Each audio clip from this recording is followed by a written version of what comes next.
Before we begin this video, we just want to speak about our new partnership with the mobile sports app called Locker.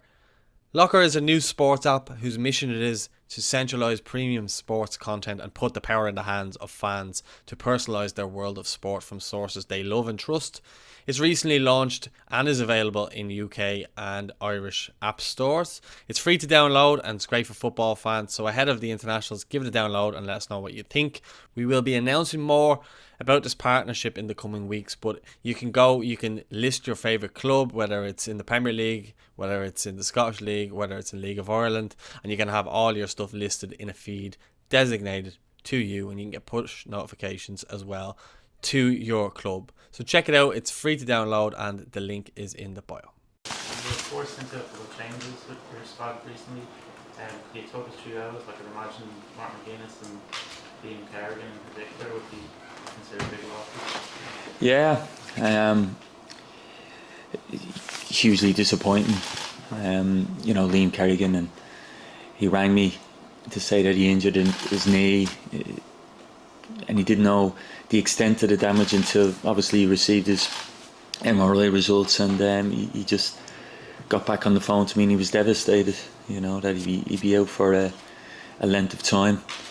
And he's a blow to the squad because he's come in in the last window and he done extremely well. He's gone to Como and he's just got into their team and playing very well there. So it's disappointing for everybody, but just from myself and the squad, we wish him a speedy recovery. I think he's going into surgery now next week, and he's a long road of rehab in front of him. I know Will Smallbone's been in touch with a similar injury. I don't think his is as severe as what Will's was, but I think that just shows the strength of the group where you've got people reaching out to each other in circumstances like that. So hugely disappointing. Mark McGuinness picked up a knock in a game. He missed the last game. He's not back training yet with Sheffield Wednesday. By all accounts, he'll be out for 4 weeks. But we're still not ruling him out. If he gets back between now and the weekend, we've got to review the situation. But at this point in time, I think it's a slim chance of him coming in. David Harrington has obviously got a shoulder injury at present, and we just couldn't risk him. We need everybody 100% physically and mentally coming into this camp, and then when the game starts, we need everybody right, and no sort of issues regards injuries, and that's what we need in order to get through the playoffs. And the new lads come in, what about them? Yeah, look, they've been very good. We've had Derek Coslow's come in. He's been really good. I've seen him play with Burnley's 21s, and I've seen him play in the Championship this year, and he's been excellent. And what the silver lining in this story is we get a look at him now because he's still eligible for the next campaign, which is great. Adam O'Reilly, I think we all know about Adam. He's his output in relation to his work ethic, like the numbers that he clock up in terms of distance covered, high speed running as a midfielder, it's a real strength of his.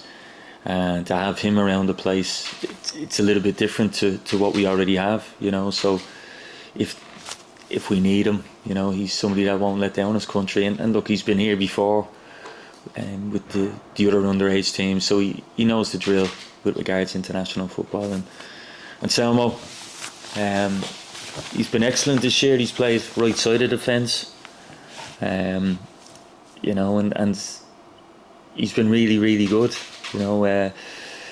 There's been no sort of, you've seen teams that are trying to box him in on his right foot because he's a left-footed right centre half with his club, but he's clever enough in possession to get out of those tight situations. So another one who we've got for the next campaign as well. So delighted to have them, and I know they're delighted to be involved with the 21s in such a big game.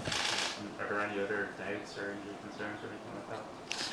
Yeah, Luke McNicholas is a doubt at the minute, so we just need to make a call on that ASAP. I know you spoke about Aaron Connolly before, but how's he been since kind of coming into camp? Has he given the group a big lift? Yeah, I'd say he's been excellent. He really has. He's been excellent. His quality in training has been brilliant. He's sharp. He's he'd be a goal threat. That's for sure. And around the place, he's been how I expected. And as I said, the conversations we had beforehand, he's been, very mature. He's been, what I've expected of him in terms of leadership, and he's been good with the younger lads, and he's worked hard in training.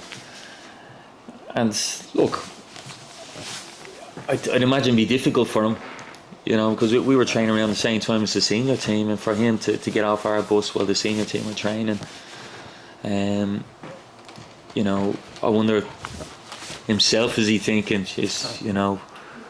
should I be over there with the senior team? And I had a conversation with him about it, and he says, no, I want to be here. I want to prove, that I want to play for Ireland again, and give everything I have and help the 21s to the playoffs. So his focus now is certainly with the 21s, but delighted to have him, particularly with the attitude and the ability he brings. Just finally for me, would you say these are the two biggest games you've been involved in as a coach? Me? Yeah, without a doubt.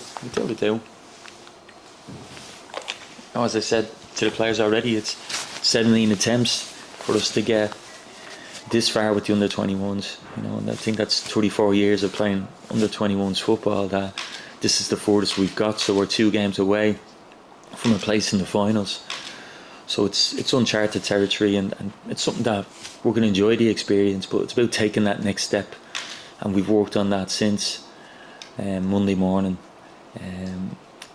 to training later on this afternoon, and hopefully the players that are picked can get us sort of 1 foot over the line in the first leg, and then it's going to be another challenge getting over to Isreal and playing them in their home patch. But look, the lads, they're looking forward to it. They're excited, and the training's been good this week. Cheers, Paul. Anyone else for the live section? That's the Bargo section then. I don't know. Sorry, do you want to?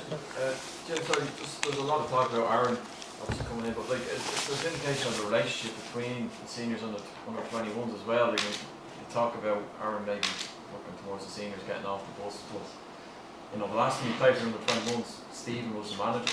So on a week like this, how would you foster that relationship? And on a week like this, is there much dialogue between the 2 camps, or you just sort of leave each other to your own games and jobs?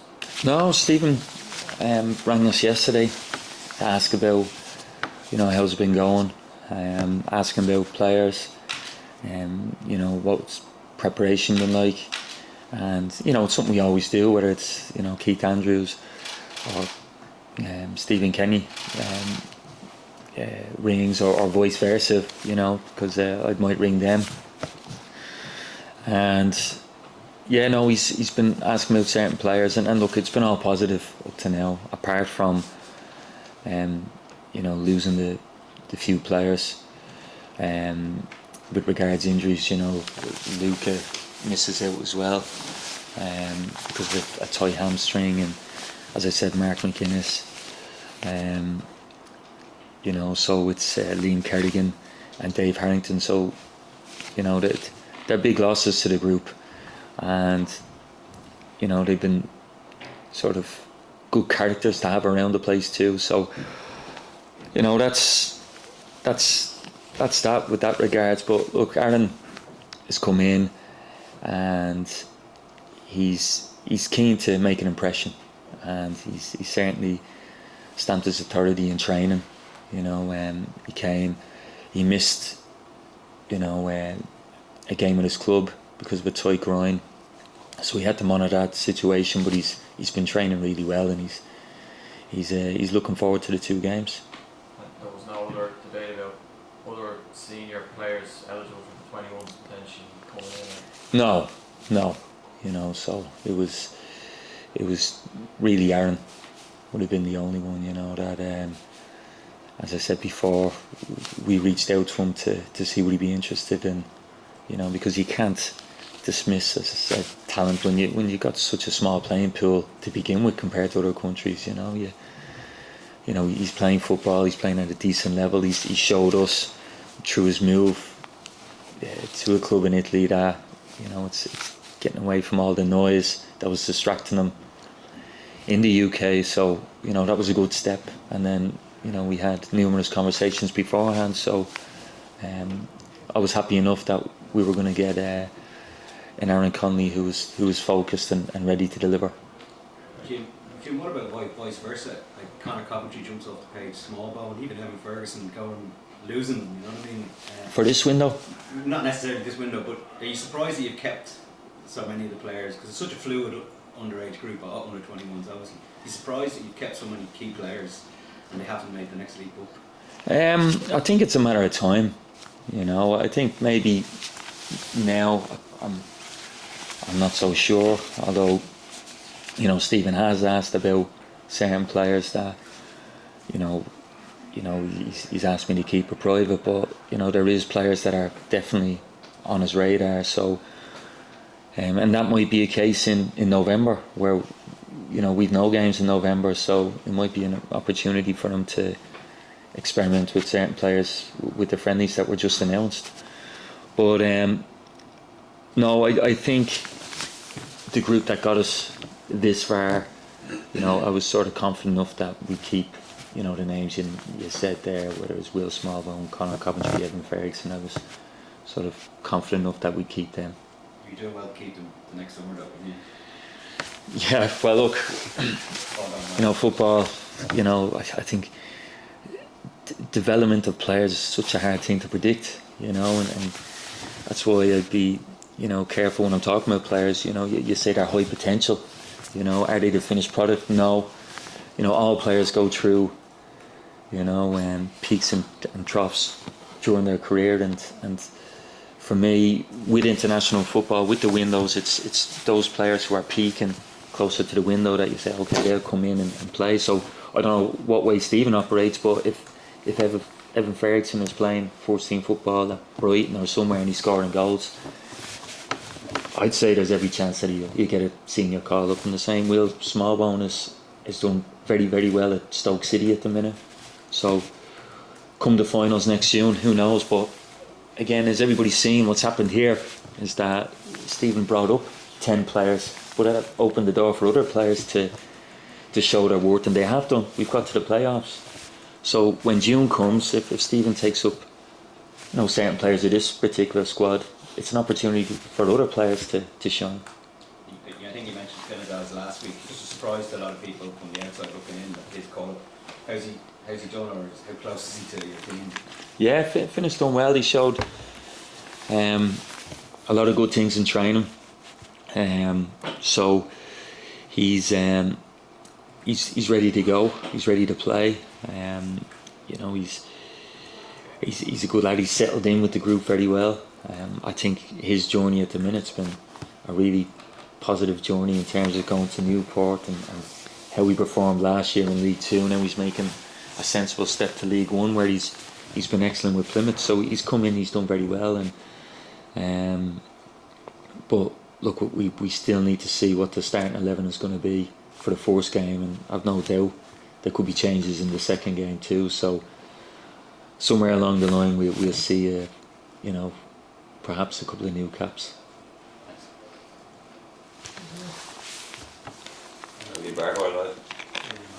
I believe that was embargoed, was I that? thought that was embargoed, Yeah. Alright, yours embargoed as well? Keep my mind, is That's fine, is that, everyone happy with that? Yeah. Okay. Do you see Aaron as a 9 or in that wider position? He can play both very effectively. Give us a sphere. Sorry? Give us a sphere. look, I'd see him as a striker. I think what he offers with his pace. When he gets turned running at defenders from deeper areas, he'll cause problems. But it's also safe in the knowledge that if you have to play him out wide, he can do a job out there. But certainly I see him now as a 9, and you have these conversations with players where what position do you see yourself playing in, and that to me is sort of a first indication of where you get the best out of that particular player. So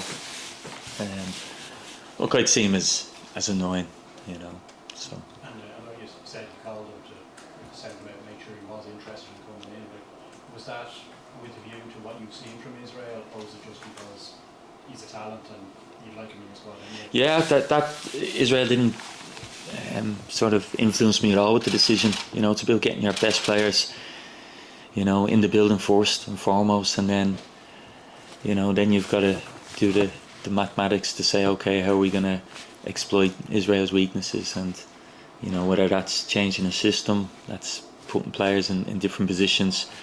That's a discussion that we have with the staff and what have you. But no, Israel wouldn't have having an influence, with regards to Ireland. It's about, okay, who's the best players that we have out there for this particular window.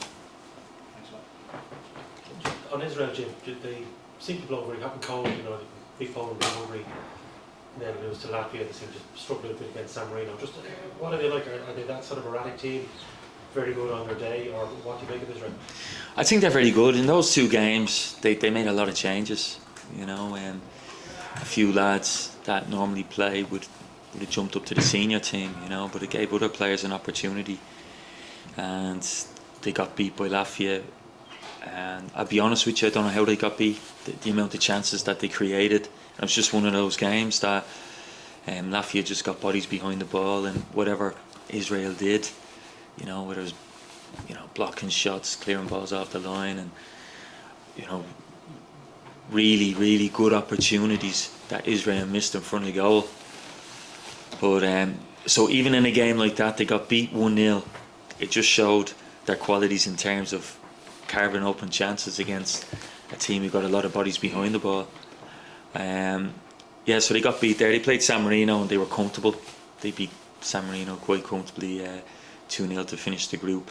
But you look at the other games against Germany where they scored the last minute, Germany, to win 3-2, and that to me is a more realistic gauge of what we're up against. And look, they're a well organised team. They're aggressive, very counter-attacking. They've got pace up top. This boy Davide, that's in the squad. Nakmani, quick players that if you switch off for any instant, they'll hurt you. But as well as that, they've got really talented footballers. There's player Kanan, Glock, who plays with Maccabi Tel Aviv, and he played with the under-19s against England in the finals. So they've a lot of talented players, and even coming up through their system, you see the under-19s, they got to the finals. I think their senior team are top of their Nations League at the minute, so they're on a crest of a wave at the minute, and they have a talented group of players coming to play us here. So it's a big challenge for us, and something that the boys are looking forward to. You mentioned the occasion. You said first time ever we got this stage, and hopefully it's not going to take 34 years to get to this stage. But do you have to be careful as well not to build them up so much that this is a real opportunity to make the finals, but also there's 2 games to play that the occasion can't get into the players' heads? Yeah, without a doubt. It's 2 games, and you got to be sensible. Look, we have a game plan, and I do think if we can play out the game plan to the way we want, it will put us in good stead going into the second leg. But you're right, you got to manage the occasion. No matter what the scoreline is either, that there's still another game that you've got to play, and it's going to be probably even more of a difficult challenge away from home. But we're hoping You know, that we have a packed stadium that can get behind the players and give us the momentum and give us, you know, that little bit of advantage that we'll need going into the first game. But it's a big occasion, but you know, players have got to learn. This is still developmental football. You know, it's under 21s. It's not the senior team, and this is where players learn. In pressure environments here, you have to sample it, and that's why last season I would have said to certain players who were playing in big playoff games or games to get to the playoffs or relegation games, such as Joe Bagan and Mark McGuinness last year for Cardiff. They're big pressure games, and you learn from those experiences. And the players in these two games coming up have got to learn from that too. A couple of ones, Jim. It's a different dynamic, a two-legged game, isn't it? And you just touched upon it there. Conor Copley touched upon it. And the MK Dons last year, they got to the playoff semi-finals, and you know, it mightn't go well on Friday, but it's only halfway. Yeah. It might go well on Friday, but it's still only halfway. Exactly. So you've got to get the message across to your players, haven't you? It's a different preparation for you as it is for them. Yeah, the message has been clear to the players at the minute that this is only the first game. So, you know, there's certain things that you talk about that if you know it's not the end of the world if you lose the game 1-0, because you still have another game to play, and as you said there, if you're winning in the first leg, it's far from over. So you've got to manage expectations, you've got to manage players' views on the games, because the last thing you want is that if we win the first leg, that players are going into the second leg complacent, and that could be a real punch in the stomach for you, as you know we've seen before with two-legged games. So, you know, the players are fully aware that it's only first half here in Tallaght tomorrow, you know, and then we'll regroup, we'll go over how we can improve, and on Saturday when we go and have a team meeting and review the game, and then we start preparing, and then Sunday, Monday for the game on Tuesday. But it's certainly not the be all and end all this first game. It's not like you're not playing for 3 points. No. Your travel arrangements, very well, what are they? With charter. Charter, that's a nice professional element. Yeah, we do what I do. Airport and commercial and that. It's No, we're happy with that. Yeah, we've got a flight 4:30 on the Sunday, so we'll train here Sunday morning, and then we fly on 4:30 on Sunday afternoon, and I think we get there around midnight. And did you ask for that? Or Yeah. You know, in fairness to the association, they delivered on it, so we were happy with that.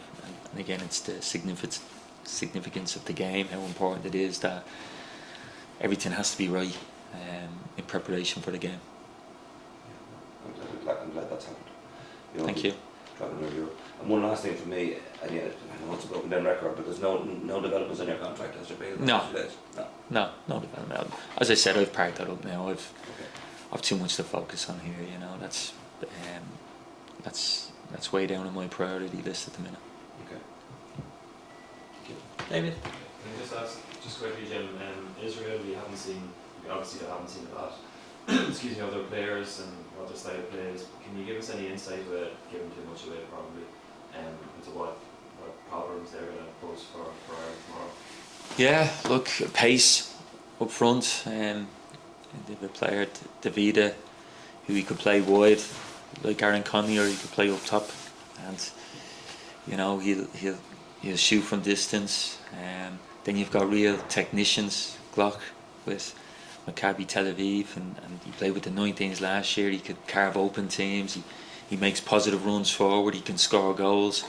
Kenan is another technician. You know, so they've a lot of attacking players. You know, defensively they're aggressive, and you know they are organised in terms of getting into that defensive block, which they did against Germany and Poland. You know, and they've defended deep against teams. They can counter attack at pace. They get bodies in the box. So there was lots of threats that we've worked on over the last couple of days. But also they have, you know, weakness as well that we tapped into, and you know we addressed them with the players, and the players had a look as well. So we're well aware of their style of play and what have you. But no matter what, it's going to be a real difficult challenge for the players. But something that it's going to be an amazing experience, and something they are looking forward to. Best of luck. Thank you. Anyone else? Alright, thanks very much. Thank you. Cheers, guys. Thank